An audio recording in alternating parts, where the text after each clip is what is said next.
something special. Did you have an experience remarkable with your listeners? In the very beginning, people used to call, and it was like I was invisible in the program. They just used to call and talk about my colleague. Oh my God, it's like you're not there. They don't care about you. They don't care about you, Oh my God. You are nothing. Oh my And God. I remember one day he left me alone to present the show alone. He told me, okay, today I won't be able to come, so you will run the show alone. And he was just lying. He was like in the back, seeing me and listening me, because he just wanted me like to walk by myself, not to be like too like dependent from him. Yeah. So he told me, okay, today I won't be coming. You will run the show by yourself. Oh my God. That was the worst experience. I presented the show and I opened the lines for the listeners to call, and nobody called, not even a single message. And it was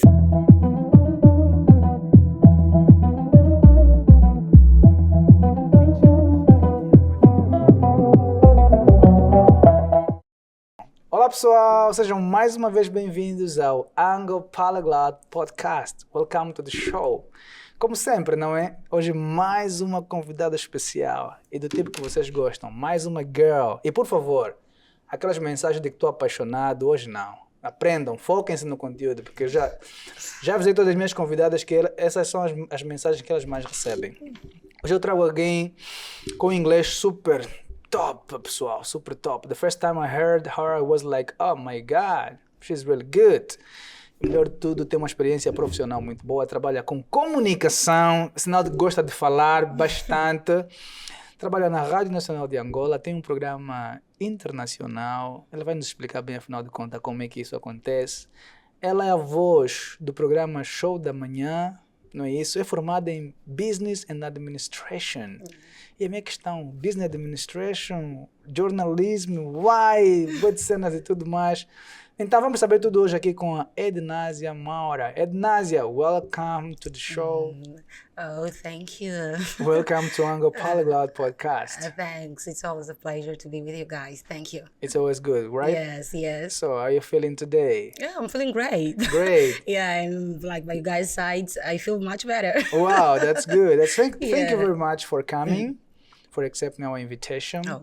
It's a pleasure to have someone like you here, you know? Pleasure of mine. Okay, good. So, it is like a must that from the very beginning, our guest introduce himself or herself in this case Okay.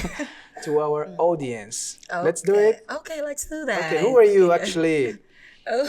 I am Ednazia da Gama. Look at me, don't worry, okay? Ednazia Maura Vasco da Gama. It's my name. Is it necessary to say the age or not really? No. It's not really. Okay, so what else can I say? Yeah, I work as a journalist. Yeah. It's a Where were you question. born first? Okay, I was born here in Angola, Luanda, capital city. But I raised up outside of Angola. I've been living out for many years. So like actually all my education I've been like doing outside of Angola. Okay. And then I needed to return back. Of course, it's our country, but we needed to come back to contribute and collaborate. Yeah. So I've been living outside of Angola around 17 or 18 years. 17. Yeah. My God. Yeah, it's a Do you lot. remember your childhood here in Angola? No, I got no childhood in Angola. I haven't got no childhood in Angola, so I don't got any memories of Primary having, school? Primary school was outside of Angola. Oh my God, you're not Yeah. Angolan, man. Yeah, everything was out, like kindergarten, Yeah. primary school, high school, like basically all. So it means when you left Angola, could you speak Portuguese?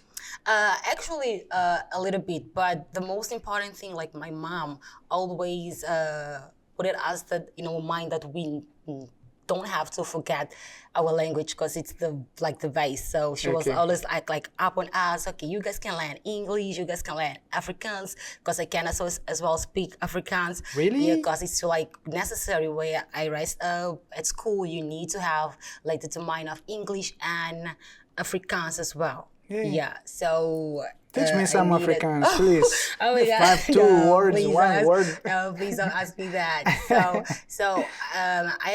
I would like, I'm so grateful to my mom because otherwise I couldn't be speaking the Portuguese like the way I speak today. Because my mom, she always like been up on us. Okay, you guys need to go to Portuguese classes, even outside of Angola where we're living. My mom put us at Portuguese classes. She was like, we go in the morning at school where we do have the contact with like English language, and then in the afternoon when we come back home we need to go to Portuguese class like so she said you guys need to learn both languages because one day if you feel like going back to Angola you need to have the domain of both languages. Wow, that's great. Your mother was really she was smart in this point.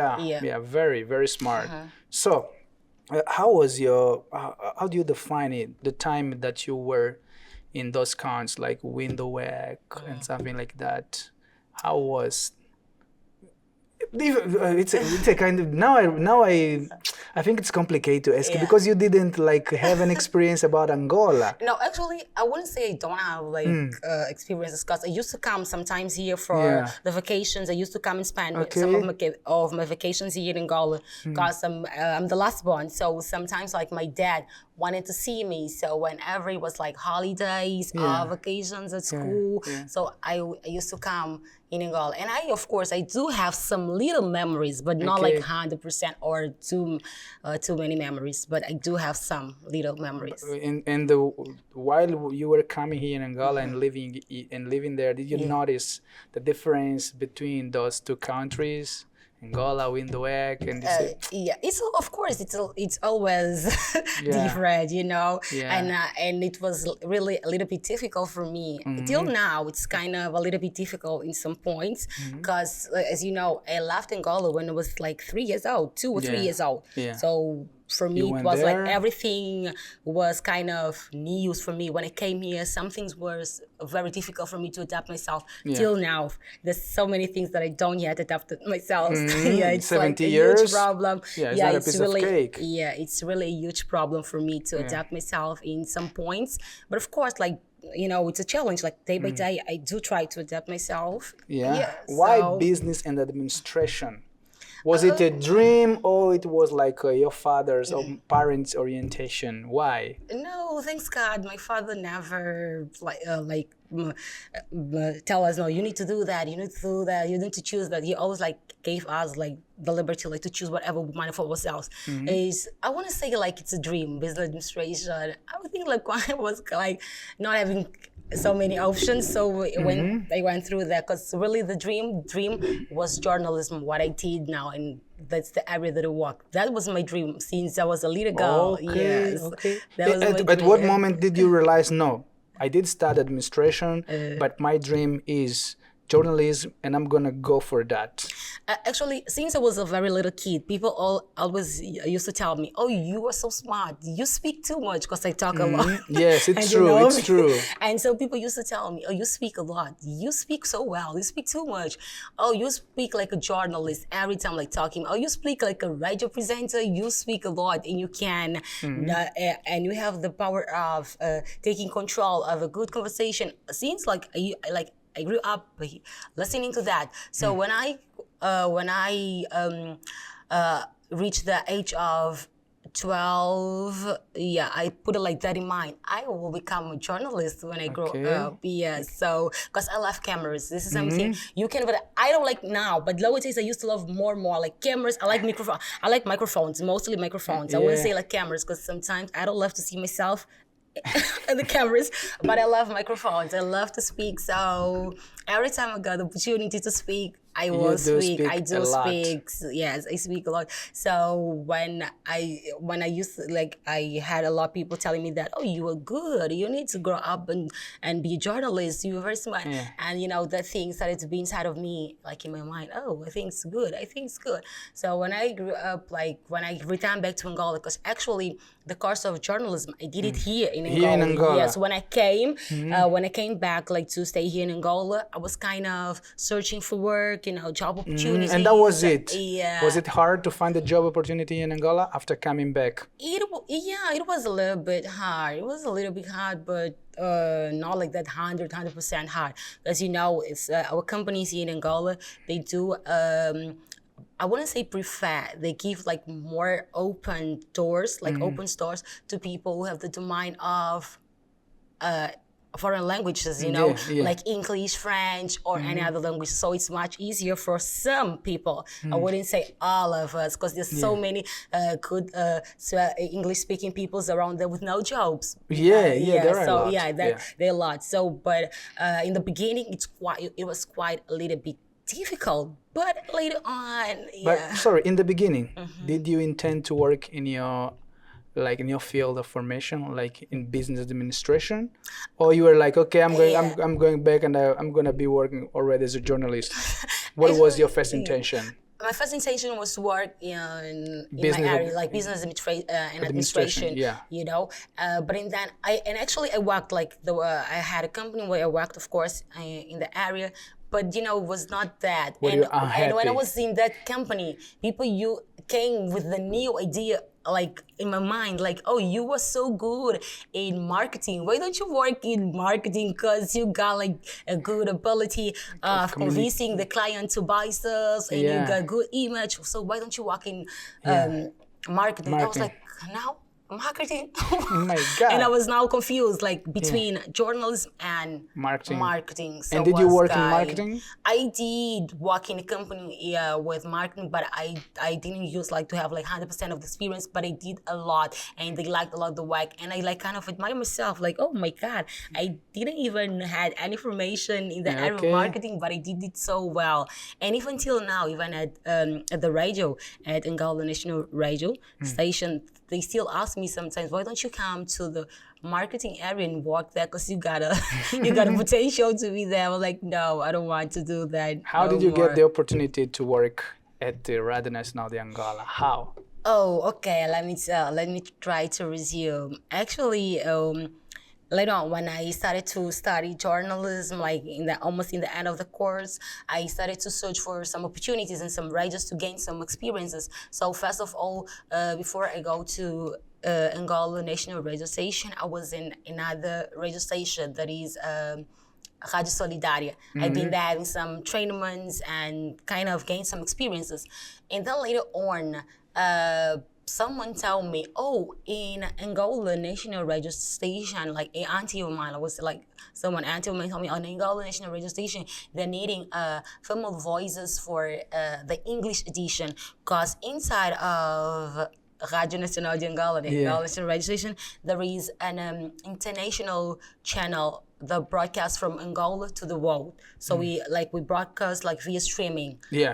So they were needing voices, like female voices, to work in the English edition. So they told me, oh, you have a perfect English, you have like the course as well. So let's combine like the two things.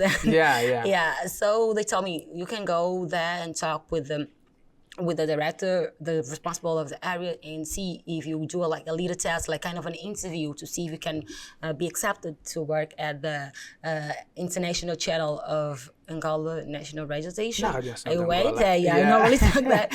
So when I went there, at the same day, I went to talk with the boss, with the responsible. Like they did already like a test, and I was not prepared. I was like so nervous, like, oh my God, what I'm gonna do? So like they did like a little test, like a talk test, or let's have a conversation. And the same moment, like, you were like, oh, you speak well. Like I did like a little interview with like kind of conversation. Like, oh, she speaks well. I think she's adapted. Like most of the people like approve. Oh, she's good. You can be with us. So I started there. It was like a good challenge for me. But in the meantime, I'm kind of living a little bit apart, because now I'm going through some new challenges, because I'm a woman that love challenges. I love to challenge myself each day by day. So it's that. Okay, besides Radio Nacional de Angola, I know that you're working also with the A Sua Manhã. Show da Manhã, Rádio Escola. Rádio Escola. Yes. How do you mix these two, like, functions, Yeah, jobs? yeah. How do you mix it? Yeah, it's not like 100% easy. Yeah. It's really a little bit difficult because at Rádio Nacional de ANGOLA, the type of program that they normally present, it's kind of information, something more serious, more responsible. You need to be that like serious to transmit the information with credibility, and the people need to see that you are really serious whenever you are doing the news or the flash news. So at Rádio Escola, in the program, it's entertainment. So that you need to be a little bit more energetic. You need to show a little bit more of fun. You need to talk with your listeners, or like with a little bit more, like, as you say, those ghetto languages, like to see that you're like connected to them. You need to talk a little bit, like not too formal, but like informal slangs, way, like you're kind of joking with them, playing some music, you kind of jokes, play, dance, and whatever. But they at Rádio Nacional de ANGOLA, things are like more serious. So for me, it's kind of some things like you need to come out of the box in some moments. But I love mostly Show da Manhã because I'm a person like I'm too energetic sometimes. So I love to present the program. Is that because you deal with people, with listeners, and something like that? Yes, I think it's because of that as well. Also, because at Rádio Nacional de ANGOLA, it's kind of we don't deal with the listeners, like they don't call or whatever, but at Show da Manhã, you can see how people are like seeing you, how they admire you, because they will call, they will send messages, they will tell you how they they feel inspired by you, so how they like your work, the way they feel connected to you. So it's really something special. Did you have an experience remarkable with your listeners, or something in this program that was really remarkable for you? Oh yeah, of course I have like so many episodes, but I will like try to resume one because in the beginning, a colleague, like my friend, my colleague, he also works at Rádio Nacional de ANGOLA. He's kind of let's say the principal face of the program, like the owner of the program, and he wanted like to have a co-host in the program. So he told me, I'm alone in the program. Why don't you come with me so we can join and do like we be partners in the program and we do it together. And I was kind of afraid because I was like, oh my God, here at Rádio Nacional de ANGOLA, it's different. I'm like more kind of serious and into information. Now I'm going there. How it gonna be? And in the beginning, Angolan people are like so. Oh my God! Sometimes you need to be like strong because some comments. It's really hard. I have a friend who doesn't read comment. He said, Bernardo, I don't read comments. In the beginning, I used to cry because people used to Pedro Mavacala told me the same now. Yes. One day I read a comment from a follower.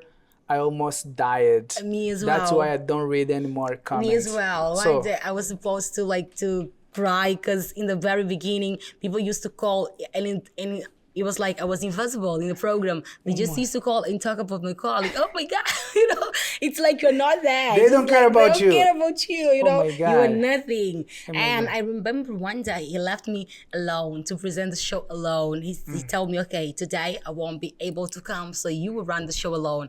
And he was just lying. He was like in the back, seeing me and listening me because he just wanted me like to walk by myself, not to be like too like dependent from him. So he told me, okay, today I won't be coming. You will run the show by yourself. Oh my God. That was the worst experience. I presented the show and I opened the lines for the listeners to call and nobody called, not even a single message. And it was so sad. Oh my God. Oh my God. That day I feel myself, I was like feeling myself so incapable. I was like, oh my God, like for real. Because normally on Mondays, we do have like some magazines at the show where we normally have like Mondays, like the topic of the day, like a debate where people will call and give their opinions through a certain topic. And I told them, okay, the topic of today, it's this. and nobody called. Like the entire program, I was kind of so sad. And the guy of the sound, like the sound operator, told me, "Oh, don't be sad. This is normal. It's the beginning. Things will change, you know." And I was like, "Come on, nobody called." And I was so lost because I needed to reinvent myself, like be creative, because nobody was calling, and I needed to like do something, not to be like too open space in the. At the show, and it was like, kind of, don't cry. I was crying, you know. Thanks God there was no cameras. How did you overcome it? How? Of course. Did you overcome it? Thanks God, I am like surrounded by people that always show me the right way. And when this happened, like my friend, he came and he told me, "Oh, they told me that you were sad because nobody called in the show. What happened?" And I told him, "Oh, I think I'm not the right person to be on the show. Nobody likes me. I don't feel. I think they don't feel my vibe, and I don't feel them as well. I think I'll be giving up." And he told me, "No, you won't give up. What you need to do, you need to work hard and prove to yourself and other people that you are able, that you're capable to go wherever you want, and you can do, of course. Don't give up. And from now on, you will be presenting this show most of the times alone." I was like, "Oh my God, I was supposed to die." I was like, "No, don't do that." But thanks God, I talk to myself. From now on, I will work hard. I will prove to myself that I can, of course, do better than that I'm doing. Of course, I can convince the people to also see my potential. Because what I always dreamed, I didn't want it to be recognized as other people's image, because normally for us that work in communication, there is too much this, you know, "Oh, you have the voice like," just example, "Your voice is like Mara Dalva's voice. Oh, you got the like the profile like Patricia Fari. Oh, you look like that journalist. Oh, you look that, you know." You don't want it. And you want to be yourself. I want to be myself and have my own mark. I want to be recognized as Ednazia. And are you feeling? And today, thanks God, I did it, and people already recognize me by my own self, and today I can present the program alone. I don't even feel insecure, and people call, and I receive so many texts, like so many messages. "Oh my God, you have a beautiful voice." Do you remember kind of message that you have received from a listener? Like a lovely message. Yes, a lot. Some of them, like, you know, they're so, I wouldn't say disrespectful. It's just, you know, yes, it is not easy for us, you know, because some of them, they do send, you know, that types of messages that we cannot read. It's like kind of, "Oh my God, I'm in love with you. Your voice makes me like dream fly." Or, you know, "I imagine you in my bed with this voice." Like, come on. So this type of messages we don't read, you know, we don't read because it's not appropriate to go on the air. But thanks God for me. Like day by day, it's a challenge. It's a lesson that I've been it's kind of, I challenge myself like day by day to take the best of me, to put all my efforts in whatever I do. So I'm here. Thanks God today. I got already fans wherever I go. Some places there's some fans like, "Oh, I listen to your program. I like you." I remember one day I called like a taxi driver and the apps. There's apps of taxi, and the guy went at Rádio Nacional de ANGOLA and got me, and we were like talking something, and he said, "Oh, I love the programs of today morning." It was like, how do they recognize you if you're on the radio? We don't have images. No, it depends. There are some listeners that they go through your social media and they will know you. Because for me, for example, every program I used to talk about my social media. Do you promote yourself on your social media? Yes, your work? Yes, I do, and I love to do Facebook, Instagram, mostly Facebook and Instagram. Okay. So sometimes, like when you're like on the air, you can say like to your followers, "Okay, you can follow me on social media through that name," and so they will know you a little bit through your image. But of course, there are also those like you're in, for example, in a taxi or in the car, and they will say, "Oh, you work here at Rádio Nacional de ANGOLA," because people normally have that curiosity, like, "Oh, you work here. Who is the presenter of the program? I like him so much." And you say, "Oh, yeah, it's that person's episode." So the guy, I was like in the car with the driver, and it was like, "Oh my God, I've been listening to the program in the morning of Rádio Escola, the presenter, Ednazia, whatever," and it was like talking that, oh, she did today, she did like a good show. I love the show. And the topic was amazing, whatever. That she also works here at Rádio Solidária. Like I said, I am Ednazia. Oh my God. Yeah, I am. He was like, really, damn it. And he told me, okay, don't pay the tax anymore. You can. Oh, really? Yeah. Wow. So, yeah. Wow. So it's like, so. Jealous. Really? No, don't need to be jealous. Yeah, jealous. so it's that. It was the most important thing. Just you need to promote your image so some of your listeners can know you as well. Tell me your something. Image. What is it? What are the challenge for a woman like you working in a radio? Do you have like so many challenges? Is it easy to be a girl, a woman, a journalist? You have so many things like, that you guys need to learn, like technical things and so much more. How has it been for you? Was easy in the beginning? Because I know even though you have like sound operators, you have like sound engineers, right? And you have some other guys. I do know that sometimes you have to do some stuff. Yes, of course. And how has it been?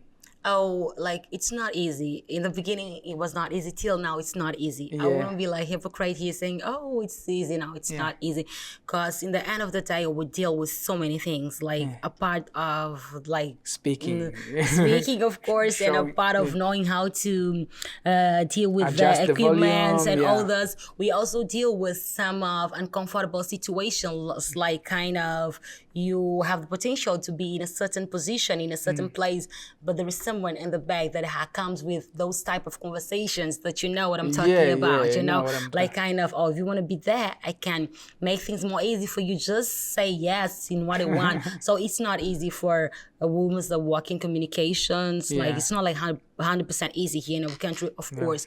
No, but it's that, when we have patience in whatever we do, we love the work we do, the job we do. Of course, we can turn things a little bit more easy than it is. So it's really a hard work, because we need sometimes to do 100 things and you're just one person. So those days that maybe in the area someone is absent, is not that, so you need to kind of become that person and do the job or the work of that person. So it's like every day the time is just like 100% like dynamic. So it's a little bit difficult to walk in the area. Tell me something. I'm curious, because I know something about during your training to work as a radio journalist or something like that. Do you learn how to edit sounds, how to record? Do you learn that stuff, like technical stuff, softwares and things? Really? We need to do that, because sometimes I can go out for an interview. I can go and, for example, say, okay, today I'll be working outside of the radio. I'll be doing an interview to Nadia Kansas. So when you come back to the radio, you can walk and on your own sound, you can say, okay, let me now see him on my computer and let me And you have these edit, programs? Of course, we do, yes. What kind of programs do you use? We normally use the Adobe Edition, Adobe to guys. It's really much easier for us. And it's good. Very, very. Yes, so you need to learn. It's kind of there is no here, no, I'm a woman, I don't do that. No, as a journalist, you have to do it. Sometimes they will tell you, okay, you go out to do an interview, let's say sometimes they'll send you let's say outside of Luanda to do an interview on on that village, just far away, where there is no toilet, where there is no hotels for you to sleep in a comfortable bed. So it doesn't matter if you're a woman or a man, if you all need to sleep there, improv yourself with something you need to do. Wow. And our profession is something how can I say it's something it's like a box of surprise, because you don't know what, for example, okay, I will go in a mission with you because we need to go out and do some interview. If I need to change my clothes in your front, I will have to do that, because we got no time. No, we got no time. Sometimes there is no hotel. I'm gonna die, man. I can't stand it. Because we got maybe no time anymore, and there is no rooms there. There is no hotel, so you can just say, okay, please, colleague, can you turn your back so I can change my clothes? We all that. Oh my God. It's thanks for your intention. Just thanks for you. So So it's that. Like, oh my God! I wanna work on the radio, man. I wanna work on the radio. I'm going. Yeah, Isn't there like a place for me? No, and not only on the radio, like even the journalists of television, it's the same thing, because sometimes the time is so little, like so short, and you guys need to work like overtime, and you need to go through. Don't you have internships? Maybe I can be like an intern. I'm gonna do an internship in there. I'm gonna do just to see how it works. You know, I need to be ready. You know, really, because of my work. Maybe one day it will be needed. Maybe. Yeah. So it's that. It's an everyday challenge. But you love it. Of course I do. Sure, yes, it's something that I have. Like, I really have a passion on it. Like, since I was a little girl, I love the work I do. I love the type of work I got. So it's something that is inside of me. Of course I do love it. Where do you see yourself in the next days, next years, next months? Do you have like a personal projects, some things that you like to work on? Oh, actually, yes, I do good. You know, during many years or some months in the back, people already used to tell me, oh, you got a good potential. You need to explore yourself much more on social media. You know, to you know, freelance yourself on the internet. People need to know you more, because I normally hide a little bit myself, you know, and it's kind of, people tell me, oh, you got a good English, a good potential with your work as a journalist. People need to know you more. The world needs to know you. Angola needs to know you. Not only Rádio Nacional de ANGOLA needs to know that there is Ednazia inside that. Other people need to know you. And I was kind of, I don't want. But I remember I received a friend of mine, a foreign guy. He came here to Angola, and he asked me like to show him like some places, and we've been like walking, and he told me like, Ednazia, come on, your country has a lot of potential. You guys have a lot of good places with so many good things that the world needs to know. That Angola has that. And he asked me like a specific wish, like he wanted to go to the cocoa market. He told me, can you take me to the cocoa market? And I was like, damn, cocoa market, no, it's not for you. There's too much people. And he was like, no, I want to go there. Please take me there. And I said, okay, let's go. I took like a group of people there, and they've been like so fascinated, like, oh guys, you guys have a lot of potential in the country. You got so many stuff. And he told me, Ednazia, come on. Your country has a lot to be shown. Your country has a lot of potential. Your country has a lot of good places, good things. Why don't you be the person to show the images of Angola that are still unknown, that are still hidden for the world? Use what you got of good, and you got a good English. Don't hide that for yourself. I was like, oh no, what? It was a no. You need to start to work with internet, social media. You need to throw yourself on social media. People need to know you there. So why don't you do that? Like, you got a good English. Promote your country. Show what you got of good in here in Angola to the world. You show and sell yourself, sell your image with this great potential you got. The way you speak, things will work quick. So when he left the country, I started to think a lot about that. And then he started to call me like, so did you think about the idea I told you? I was like, oh no, I don't like. Because actually I feel a little bit of fear of being on social media because of the comments, just what I told you. Because here in our country, people sometimes have that, heavy comments like that really puts you down. So I was kind of, I don't want to go out on the internet. But from certain months to here, I started to think about the idea. So I'm kind of, I won't be talking much here. But of course, I have a little project I want to work on it. When everything's like kind of organized and we got the things like well planned, of course, I will be showing to the people. We will see you more on the internet. That means that in few months or few days, you guys will see Ednazia more on the internet. Have you ever imagined yourself on television? I know that you don't.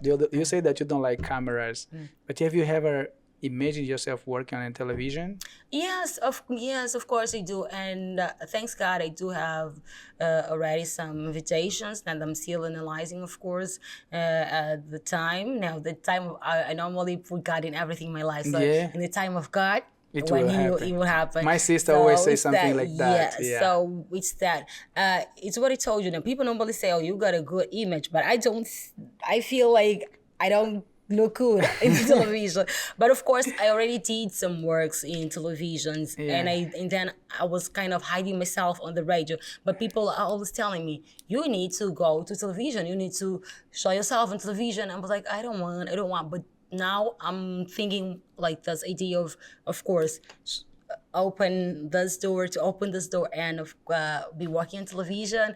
And thanks God with those invitations, I'm trying to do a balance and analyze what's the best for me. And maybe in a few months, you guys will see in one of the channels. Wow. Ednazia. Wow, amazing. Yeah. Amazing. A message for girls. For girls, never give up. That is like my day by day message. Never give up and don't be dependent of nobody. One of the biggest problem here in our country, what I see now, like wanting to criticize the girls, it is so many girls in lower days, they depend too much from other people, specifically or especially from men, you know. And many of them got the potential, but they don't know that they do have this potential. Okay. There's so many girls that they have a special gift inside of them that they don't even know that they have that. The thing is hidden. And sometimes you just need to explore the inside of yourself to take that out. Wow. You know? Wow. Because it's what I always say. We all were born with a purpose. We all have a road to take. So you just need to know where is your road so you can follow your way. Wow. So that is important. Don't be dependent from, not only from men, from nobody. There's nothing better in this world that you, like you look in the mirror and you say, okay, I can give that to myself. I can offer that to myself. It doesn't matter if it's little or much. Just, you can give it to yourself. It's the most important thing. Wow. Yeah. That's so amazing. Wow. So for me, Ednazia Maura. She's amazing. Yeah. She's amazing. Yeah. You know what? I want to know your workplace. Oh, yeah. Would you take me there just to see how do you guys work, the things, where you do your work and something like that? Of course, yeah. We can we plan it? We can plan. Guys, I'm going to Radio Nacional de ANGOLA. Yeah. I'm going to know exactly where she works, what she does, our things in there and something like that, okay? Yeah. Deal? Yeah, deal, of course. Okay. Ficou aqui a promessa, pessoal. Vamos me ver na Rádio Nacional de ANGOLA, conhecer o trabalho da Ednazia lá. E vamos esperar que ela traga esse projeto maravilhoso que ela falou, consiga realizar todos os seus sonhos. And if you like this video, please, don't forget, hit the subscribe button. Partilhe com amigos, convide, comente e muito mais. Ok? See you! Bye bye!